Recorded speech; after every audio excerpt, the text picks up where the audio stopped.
사람은 꿈을 갖고 어떤 일을 할 때가 있습니다. 꿈이 있다는 것은 지금 현재에 대하여 어떤 아쉬움이나 부족함을 느끼고 있다는 뜻입니다. 과거에 잘못된 판단을 해서 지금 잘못된 결과를 가졌다든지 마음에 들지 않는 상황을 앞으로 계속 있기를 원치 않는 마음, 그 마음이 우리에게 꿈을 갖게 합니다. 인류는 지금까지 후회와 각성을 통해서 계속 또 연결되고 있습니다. 하지만 꿈을 갖고 어떤 행동을 했는데 하나의 상황은 나아졌는데 전혀 예기치 않은 또 다른 어려움에 봉착할 때가 있습니다. 분명히 그것은 예상하지 못했는데 그런 일은 있을 수 없다고 생각을 했는데 실제로 그런 어려움이 우리에게 닥친 것입니다. 최근에 일어난 바이러스 문제도 마찬가지입니다. 누가 이런 상황을 예측을 했겠습니까? 많은 제약회사들이 연구하고 또 연구해서 많은 약들을 발견해냈지만 그러나 우리가 전혀 예측하지 못한 어려움을 우리는 겪고 있습니다. 과거에도 그런 적이 있습니다. 독일의 마틴 루터가 종교개혁을 일으켜서 크게 성공을 하게 됩니다. 이에 당시 유럽은 기존 종교 신앙이었던 로만 카톨릭과 루터를 중심으로 한 새로운 신앙인 개신교로 양분이 됩니다. 이에 각국은 우리는 어떤 신앙을 따라야 할까 결정할 수밖에 없었습니다. 독일을 중심으로 남쪽 지역의 나라, 곧 이탈리아나 프랑스 등은 기존의 가톨릭을 유지하게 됩니다. 그래서 지금도 그 나라의 각 지역에는 큰 성당들, 가톨릭의 모임 장소인 성당들이 자리 잡고 있습니다.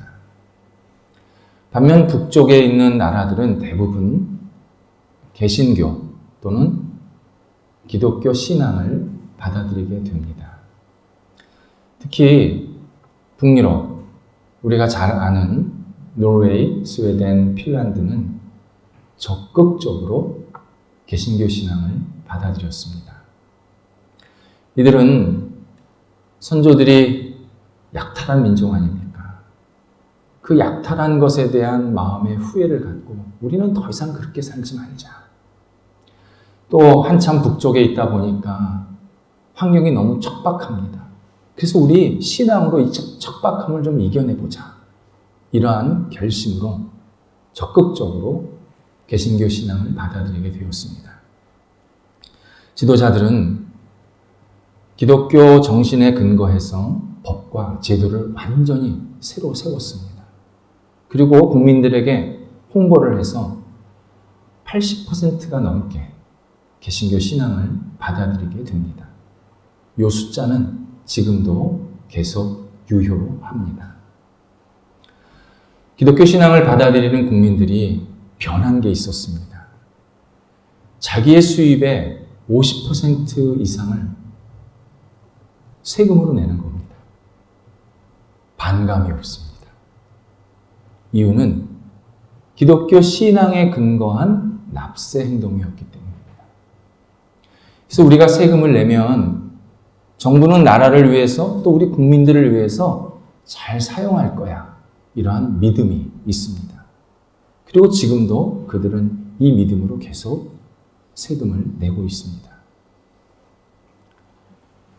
그런데 아주 놀라운 결과가 있습니다. 주변 나라에서는 북유럽 국가들은 굉장히 성숙하고 발전된 사회를 이루었다 평가하지만 그건 겉모습입니다. 속은 전혀 다릅니다. 북유럽 국가, 특히 스웨덴 같은 나라는 현재 범죄율이 10%입니다. 10이라는 숫자가 별로 안 와닿으실 겁니다. 대부분 불교도인 동남아시아 국가의 범죄율이 1%입니다. 우리나라가 2% 조금 넘습니다. 우리보다 5배가 더 높습니다. 전문가들은 왜 이런 현상이 벌어질까? 그들의 법과 제도를 자세히 뜯어보지만 답을 찾을 수가 없습니다. 그래서 그들을 향해서 하나로만 그냥 정의를 합니다. 세속적 기독교 국가. 세속적 기독교 국가란 말로는 기독교 신앙이 있다고 하는데 실제로는 신앙생활을 잘 안 하는 겁니다. 그리고 교회도 잘 안 나가는 겁니다. 교회 나가는 사람 손꼽습니다. 그런데 물어보면 자기는 개신교도 이렇게 얘기합니다. 성경은 왜 이런 현상이 벌어지는지 정확하게 설명하고 계십니다. 인간 자체에 문제가 생겼습니다. 씨앗이 잘못되면 아무리 양분과 물을 많이 주어도 그 씨앗은 정상적으로 건강하게 자라지를 못합니다. 인간 자체에 문제가 생겼기 때문에 아무리 좋은 제도나 법이 있어도 인간이 살아가는 사회나 그 인간은 계속 한계에 부딪힐 수밖에 없다. 이것이 성경에 계속되는 인간에 대한 이해입니다. 성경은 인간에 대해서 크게 3가지 중요한 사실을 언급하고 있습니다. 하나는 사람은 소중한 존재라고 말씀합니다. 그 이유는 하나님의 형상을 가지고 있기 때문입니다. 하나님의 형상이란 하나님의 성품, 하나님의 마음, 하나님의 생각, 하나님의 판단 등을 이야기합니다. 그래서 우리는 인권을 말할 수가 있었고 다른 사람을 존중해야 합니다. 강조할 수가 있게 되었습니다. 그분이 하나님을 알던 하나님을 알지 못하던 이 땅에 태어난 것 자체가 하나님의 형상을 가지고 태어났기 때문에 누구든 존중받아야 된다. 이것이 기독교 신앙의 철칙이고 이것이 세상 사람들에게 적용되고 있습니다.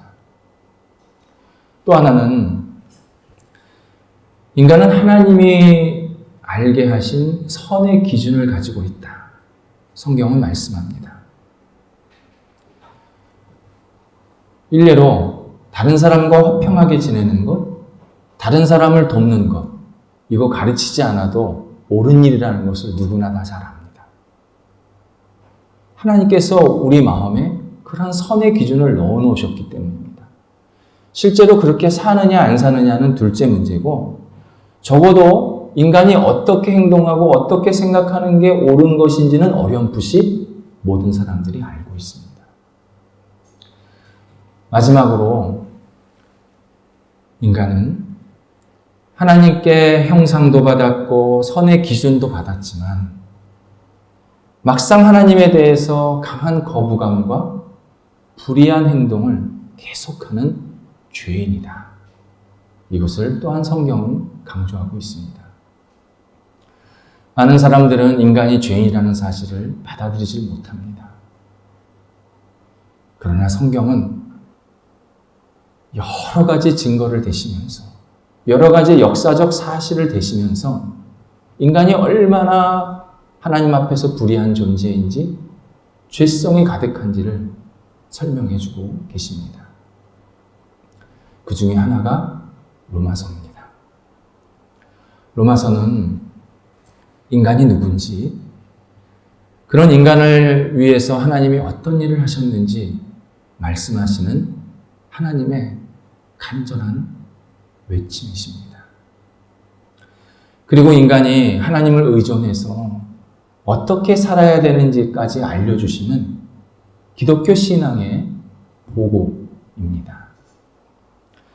바울은 로마서 1장 18절에서 3장 8절 큰 단락을 통해서 한 가지를 계속 강조했습니다. 인간은 불의하다. 인간은 하나님 앞에서 죄인이다. 인간은 하나님 앞에서 얼굴을 들 수가 없는 존재다. 계속 강조했습니다. 어떤 사람들이 저는 잘못한 거 없는데요. 뭐가 문제입니까? 저 잘 살고 있어요. 라고 이야기한다면 그 사람이야말로 진짜 하나님 앞에서 더 큰 불의함을 저지르고 있다. 바울은 이야기했습니다. 그리고 그 예로 자신의 동족인 유대인을 말하고 있습니다. 유대인에게는 율법이 있었고 그 율법을 지키는 행동들이 있었습니다. 율법이란 못못 하지 마라, 못못 해라. 일종의 규칙입니다. 근데 이 규칙의 내용이 놀랍습니다. 어느 사람, 어느 민족도 이런 규칙을 따라갈 수가 없습니다. 수준이 한참입니다. 그냥 위가 아니라 한참 위입니다. 일례로 출애굽기 34장 26절에 이런 내용이 있습니다. 어린 염소를 어미젖에 삼지 마라. 좀 들어보신 분이 계실 겁니다. 왜 그러라고 하셨을까요? 그 이유를 탈무드에서 이렇게 설명합니다. 어린 염소에게 어미젖은 생명줄이라는 겁니다. 어미젖을 먹고 사는 새끼 염소가 엄마가 나한테 젖 주는구나 하면서 불에 끓임을 당하는 것은 너무 비참하다는 겁니다. 아무리 인간이 필요해서 어린 염소를 잡을 수는 있지만 그 염소를 잡을 때 무자비하게 정말 비참하게 잡을 필요까지는 없다. 그래서 젖에 삼지 말라고 얘기하신 거다. 라고 설명합니다. 우리 시대 동물 애호가들이 들으면 박수칠 얘기입니다. 그런데 이 내용이 주전 1200년에 받은 겁니다. 그때 당시 세상은 기지도 못했습니다. 근데 유대인들은 율법을 근거로 뛰어다니고 날아다녔습니다. 훨씬 차원이 다른 생활을 하고 있었습니다.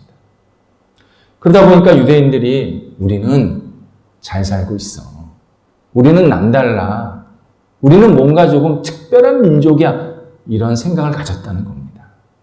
이에 대해서 바울이 유대인을 향해서 너희는 속은 시커멓게 썩었으면서 옷만 화려하게 있는 것과 똑같다. 옷을 니네가 아무리 잘 입어봐라. 니네 속 사람이 다 엉망인데 옷이 그 속 사람을 감추지 못한다. 계속 냄새가 날 뿐이다. 너희가 스스로 나는 괜찮아. 그렇게 화려한 옷을 입고 있으면 너희가 불의한 것을 계속 하나님 앞에서 나타낼 수밖에 없다. 이렇게 설명을 했습니다. 유대인에게 율법은 우리들에게는 재산, 지식, 선행 등입니다. 우리는 뭔가 갖추고 있으면 내가 잘 산다고 생각합니다. 내가 돈이 있거나 지식이 있거나 또는 옳은 일을 좀 하면 내가 괜찮지. 이 정도면 내가 열심히 살았잖아. 내 인생 그래도 사람들이 보기 괜찮은 거 아니야? 그렇게 이야기할 수 있습니다. 근데 바울에 의하면 이거는 우리의 불의를 감추기 위한 포장지라는 겁니다. 우리의 속은 거짓과 불의로 가득 차 있는데 마치 내가 소유가 좀 있다고, 지식이 좀 있다고, 그리고 선행을 한두 번 한다고 내가 괜찮은 존재라고 생각하는 것은 큰 착각이라는 겁니다. 바울은 이것을 계속 강조하고 있었습니다. 오늘 읽은 3장 10절에서 18절 사이에서는 실제로 우리 인간이 어떻게 불의를 행하고 있는지, 어떻게 죄성을 풀풀 날리고 있는지를 구약성경 6개의 구절을 인용하면서 하나하나 설명하고 있습니다. 본문을 깊이 음미하고 그리고 진지하게 받아들이면 막 숨이 막힙니다. 적어도 저는 그랬습니다. 마치 제 얼굴에 막 여기저기 뭐 이상한 거 나고 그리고 뭐 상처 있는 거를 그냥 거울이 아니라 볼록 거울. 아십니까? 볼록 거울? 확 보이는 거. 그거로 나를 보는 것 같아서 고개를 들 수가 없었습니다. 실제로 오늘 본문은 많은 사람들을 돌이키게 만들었던 본문입니다. 아, 이게 나였구나. 이게 인간의 모습이었구나. 그렇게 깨우치는 본문입니다. 먼저 바울이 11절에서 인간의 가장 죄의 출발점을 말합니다. 하나님을 찾지 않는다. 세상에서는 실정법을 어기거나 어떤 잘못을 하면 죄를 지었다. 그렇게 표현을 하는데 성경에서는 가장 큰 죄, 그리고 가장 핵심적인 죄는 하나님을 찾지 않는 죄. 그것을 분명하게 말씀하십니다. 하나님을 찾지 않으면 12절에서 뭐라고 얘기하냐면 이웃에게 선을 행하는 자가 하나도 없게 된다고 그렇게 설명합니다. 그러니까 하나님과의 관계에 문제가 생기면 인간과의 관계는 계속 문제가 생긴다는 겁니다. 가정에 문제가 생겼다? 내 친구랑 문제가 생겼다? 연인 사이에 문제가 생겼다? 내 이웃과 문제가 생겼다? 그러면 반드시 먼저 봐야 될 게 내가 지금 하나님과의 관계가 정상적으로 되어 있는가? 내가 지금 하나님을 떠나 있지 않은가? 하나님을 찾고 있지 않는 것은 아닌가? 이것을 계속 돌아봐야 한다고 성경은 오늘 말씀하고 있습니다. 이 본문에 대해서 많은 사람들이 반감과 의문을 제기합니다. 기독교인들은 그래도 우리가 이렇게 일주일에 한 번씩 나와서 예배도 드리고 하나님의 이름으로 선한 일도 하는데 아무리 그래도 그렇지 우리가 하나님을 찾지 않는다고 말씀하시는 분은 우리 너무 과소평가하는 겁니다. 이렇게 주장합니다. 비신앙인들은 보이지도 않는 하나님을 어떻게 찾습니까? 어떻게 믿습니까? 그리고 설사 우리가 하나님을 믿지는 않지만 그래도 우리가 얼마나 주변 사람들에게 좋은 일, 착한 일, 아름다운 일들을 하려고 노력하는지 모릅니다. 그런 우리를 향해서 선을 행하는 사람이 하나도 없다. 그렇게 말하는 것은 너무 과한 표현입니다. 이렇게 주장하기도 합니다. 우리는 우리 자신에 대해서 조금 더 정확하게, 진지하게 바라볼 필요가 있습니다. 우리가 하나님을 찾는 이유, 열의 열은 뭘 얻기 위함입니다. 내가 맨 처음에 하나님을 찾았다. 어쩌면 지금도. 왜 찾냐? 뭔가 얻을 게 있기 때문입니다. 만약 하나님을 장기판의 졸로 정도만 알았다면 우리 하나님 믿지 않았을 겁니다.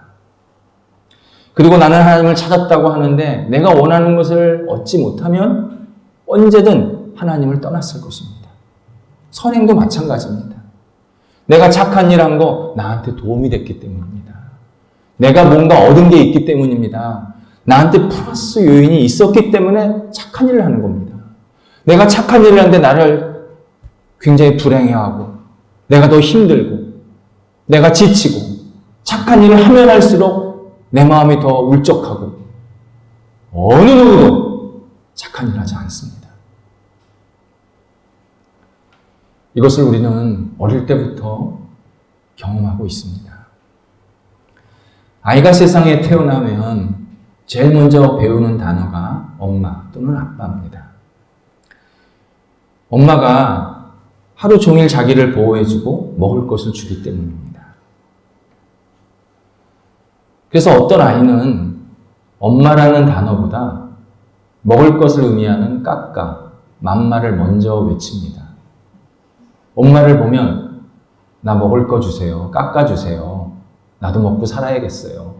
그런 의미입니다. 그래서 우는 겁니다. 그래서 맘마 얘기하는 겁니다. 이게 성인이 돼서도 똑같습니다.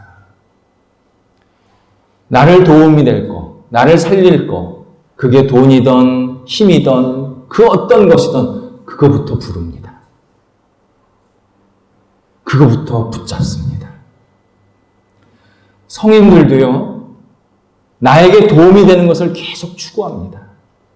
그래서 마지막까지 하나님의 이름을 부르지 않는 사람이 많은 겁니다. 하나님이 나한테 도움이 안 된다고 생각하는 겁니다. 실제로 아이들이나 성인들이나 이 땅에 태어나게 하시고 이 지금까지 살게 하시고 모든 것을 베푸신 분은 하나님이십니다. 그런데 아이는 하나님 먼저 부르지 않습니다. 어른들도 주님 먼저 부르지 않습니다. 뭔가 큰 벼락이 한번 맞아야 내가 하나님 불러야 되는구나. 그때 하나님 부릅니다. 그때 부를 때도 내 마음에 뭔가를 원하기 때문에 부르는 겁니다. 성경에서 하나님을 찾는다는 것은 그게 아닙니다. 이미 하나님께서 우리에게 생명을 주셨고 이 땅을 살게 하신 분이기 때문에 우리는 어릴 때부터 하나님을 찾아야 되는데 어릴 때부터 누구도 하나님을 찾지 않는다는 겁니다. 바울도 예외가 아니었습니다. 우리 모두도 예외가 아닙니다. 그래서 사람은 하나님을 찾지 않는다. 찾는 사람이 아무도 없다. 그게 우리의 근본적인 죄다. 바울은 설명하고 있습니다. 그리고 13절 이하에서부터는 하나님을 찾지 않는 사람이 실제로 어떻게 주변 사람들에게 죄를 행하는지 잘못된 행동을 하는지 그 또 구체적인 이야기를 합니다. 한마디로 입이 망가집니다. 하나님을 찾지 않으니까 사람의 입이 망가집니다. 입은 우리 생명을 살리는 아주 중요한 1차 기관입니다. 입을 통해서 먹을 것을 먹어서 우리가 생명을 유지하고 말을 통해서 다른 사람을 세우고 살리고 그리고 인정하는 그러한 기관입니다. 그런데 하나님을 찾지 않는 사람의 입이 망가집니다. 아이들은요, 가르치지 않아도 욕을 참 잘합니다. 여러분 그런 거 못 느끼시겠습니까? 초등학교, 중학교 옆을 지나가기가 섬찟합니다. 말만 하면 욕입니다. 그 내용을, 뜻을 알고 하는지 모르고 하는지 하여튼 욕입니다.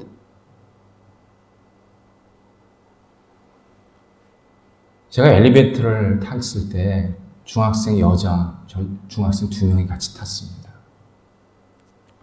마침 전화가 온 겁니다. 전화를 보니까 뭐라고 써 있는지 압니까? 철천지 왼수. 철천지 왼수. 그렇게 써 있는 겁니다. 그랬더니 친구가 누구야? 엄마. 아이들은요, 욕을 해라. 아무도 가르치지 않는데 욕을 잘합니다. 어른들은요, 그 입이 더 타락합니다. 그래서 어른들의 입은요, 항상 이중적입니다. 사람들 앞에서는, 그 사람 앞에서는 좋은 얘기 합니다. 뒤돌아서면 마치 그 사람을 한 번도 이제 앞으로 보지 않을 것처럼 욕을 하고, 비난하고 별 얘기를 다 합니다. 그러니까 어른들의 입은 항상 이중적입니다. 어린아이들은 그러지는 않는데 어른들은 계속 이중적으로 여기에서 얘기, 여기 얘기 다 다릅니다. 바울이 이 사실을 계속 지적하는 겁니다. 너희의 입이 사실은 독사입이다. 너희의 입이 패역했다. 하나님을 찾지 않는 인간의 입이 계속 타락으로 간다는 겁니다. 그리고 18절에서 바울이 하나님을 찾지 않는 인간의 종착점을 이야기합니다. 하나님을 두려워하지 않는다. 이게 인간의 죄성의 끝입니다. 하나님을 두려워하지 않는다.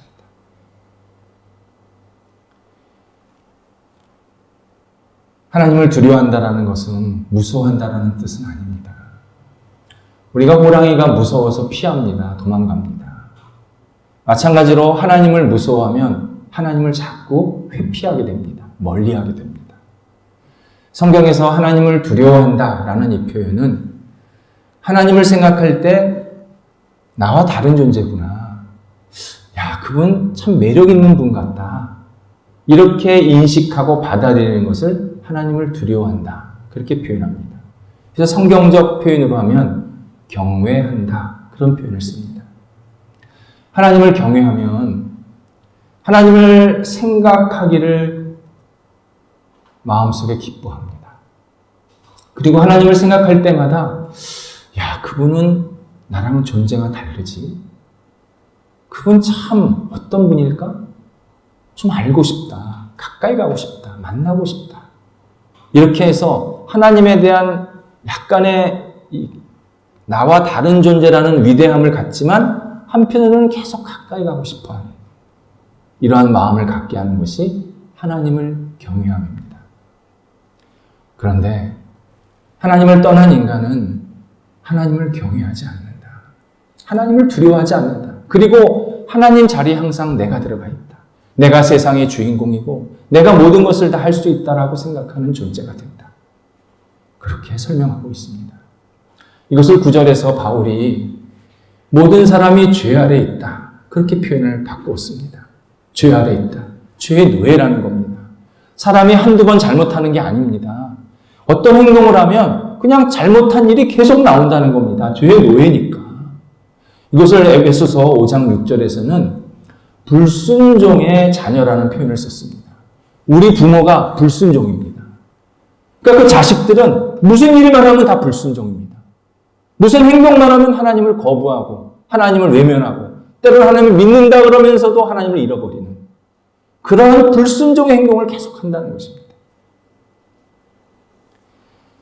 이것이 우리 사회를 어둡게 만들고 나 자신을 비참하게 만드는 결정적인 이유다. 하나님을 찾지 않는 사람, 하나님을 두려워하지 않는 사람. 그게 우리의 진정한 죄다. 바울은 설명하고 있습니다. 어떤 분들은 인간의 문제를 전혀 다른 것에서 찾으려고 합니다. 물질주의자들은 부의 불균형이 인간의 모든 문제의 원인이라고 생각합니다. 그래서 물질을 균등하게 나누면 인간들은 행복할 것이고 아무 문제가 없게 될 것이라고 그렇게 주장을 합니다. 하지만 역사가 분명히 보여주었듯이 부의 균등한 분배 가능하지 않을 뿐만 아니라 설사 부를 균등하게 분배했을지라도 인간 안에 있는 탐욕을 없애지를 못합니다. 진짜 문제는 우리의 탐욕입니다. 그래서 부를 균등하게 다 나눠도 1시간만 지나면 또 엄청난 불균형이 일어납니다. 인간의 탐욕, 그게 바로 하나님을 찾지 않는 사람에게 생긴 결과물입니다. 하나님을 찾지 않으면 계속 내 안에 탐욕이 주인공이 됩니다. 도덕적 지식인들은요, 무지, 배우지 않은 것을 인간의 모든 문제의 원인이라고 생각합니다. 그래서 가르쳐야 된다. 사람들에게 지식을 알려야 된다. 그렇게 주장을 합니다. 그래서 18세기에 계몽주의가 나온 겁니다. 하지만 지식은 사람을 차별하게 만드는 대표적인 도구입니다. 지식은 사람을 교만하게 만드는 아주 핵심 도구입니다. 사람이요, 지식이 없어서 잘못하는 거 아닙니다. 우리나라 청소년 흡연이 참 심각합니다. 청소년들이 어디서 많이 담배 피우는지 아시나요? 교회 뒷마당입니다. 걔네들도 교회가 안전하다는 걸 압니다. 그래서 저는 예전에 교회에서 담배 피우고 있는 아이들을 보면 막 혼냈습니다. 그랬더니 저희 큰애가 아빠 그러다가 아빠랑 걔네들한테 해코지 당해요. 저한테 그러더라고요. 그래서 제가 너 있잖아. 심각합니다. 세계 상위에 랭크되어 있습니다. 어떤 사람들은 청소년들이 몸에 담배가 해롭다는 걸 모르기 때문에 피운다고 얘기합니다.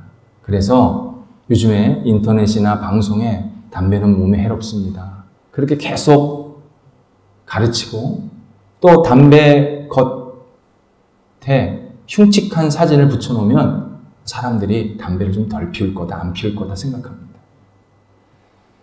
그런데 청소년들이 또 어른들이 담배가 몸에 해로운지 몰라서 피는 거 아닙니다.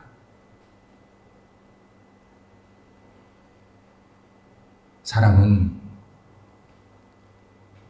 하지 말라는 것을 하려는 본성이 있습니다. 그게 습관이 되는 겁니다. 오히려 이건 옳은 일입니다. 이건 해야 합니다. 그런 건 안 합니다. 그래서 이런 생각도 해봤습니다. 아이들에게 이 담배 네 몸에 되게 좋은 거야. 너 장수할 수 있어. 그러면 안 피우지 않을까? 사람은 나쁜 행동을 하고 싶어하는 본성이 있습니다.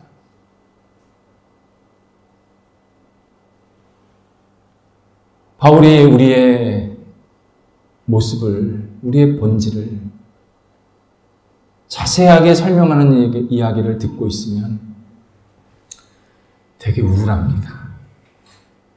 되게 절망스럽습니다. 아, 내가 이런 존재구나. 우리 인간이 이거밖에 안 되는구나. 그런데 바울이 우리를 절망시키려고 이 말을 하시는 것은 아닙니다.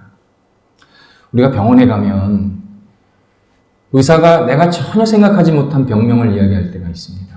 예를 들어 나는 편안한 마음으로 정기검진을 받으러 갔는데 의사가 갑자기 심각한 암이 있습니다. 그렇게 말할 때가 있습니다. 나는 머리가 아파서 그냥 처방전 하나 받으러 병원에 갔는데 당신의 심장에 심각한 결점이 생겼습니다. 이야기할 때가 있습니다. 의사가 이 얘기하는 것은 절망을 주려고 하는 게 아닙니다. 나는 당신을 도와서 치료하고 싶습니다. 당신은 회복할 수 있을 것 같습니다. 희망을 이야기하기 위함입니다. 하나님께서 바울을 통해서 우리의 본질, 우리의 악함, 우리의 죄성을 낱낱이 이야기하시는 이유는 우리를 다시 살리시기 위함입니다.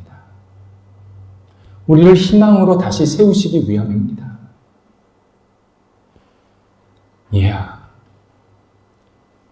네가 그렇게 부족하고 힘든 거 너도 알지 않니?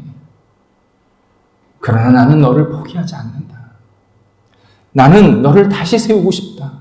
다시 살리고 싶다. 내 자녀로 삼고 싶다. 희망을 주시기 위해서 우리의 본질을 계속 말씀하십니다. 그리고 그 희망으로 우리에게 보내신 분이 예수 그리스도입니다. 예수님은 우리가 죄인인 걸 너무 잘 아셨습니다. 근데 그 죄인임에도 불구하고 십자가에서 우리 죄를 위해서 죽으시고 부활하셨습니다. 내가 너를 사랑한다. 내가 다시 너를 살리고 싶다. 내가 다시 너를 일으키고 싶다. 우리가 신앙생활을 얼마나 했던지 또 지금 막 시작했든지 아무 상관이 없습니다. 바로 이 시간 다시 내 삶에 내 영혼의 중심에 예수 그리스도가 주인이 되셔야 합니다. 그래야 우리가 다시 살 수 있습니다. 하나님의 방법인 오직 예수 그리스도만을 통해서 우리가 다시 하나님 앞에서 의인으로 설 수 있습니다. 파스칼이 이런 얘기한 적이 있습니다. 교회가 활기차고 건강하게 세워지는 때가 있다. 하나님의 유일한 방법인 예수 그리스도만을 의지할 때이다.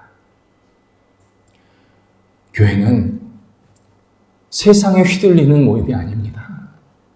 세상의 여론에 휘둘리는 모임이 아닙니다. 세상의 손가락질에 휘둘리는 모임이 아닙니다. 오직 하나님의 방법인 예수 그리스도, 우리를 사랑하시고 우리를 위해서 십자가에 죽으신 예수 그리스도, 그분만을 붙잡고 우리가 살아가고 그분이 말씀하신 대로 살고 그분이 행하신 대로 우리도 행할 때 그때 우리에게 진정한 소망이 있고 구원이 있습니다. 기도하겠습니다. 하나님, 우리의 죄와 허물을 주님께서 용서하시려 십자가에 죽으신 것 너무너무 감사합니다. 하나님, 예수 그리스도의 사랑과 그 은혜가 저희들의 영혼과 삶에 더욱 주인 되어 주옵소서.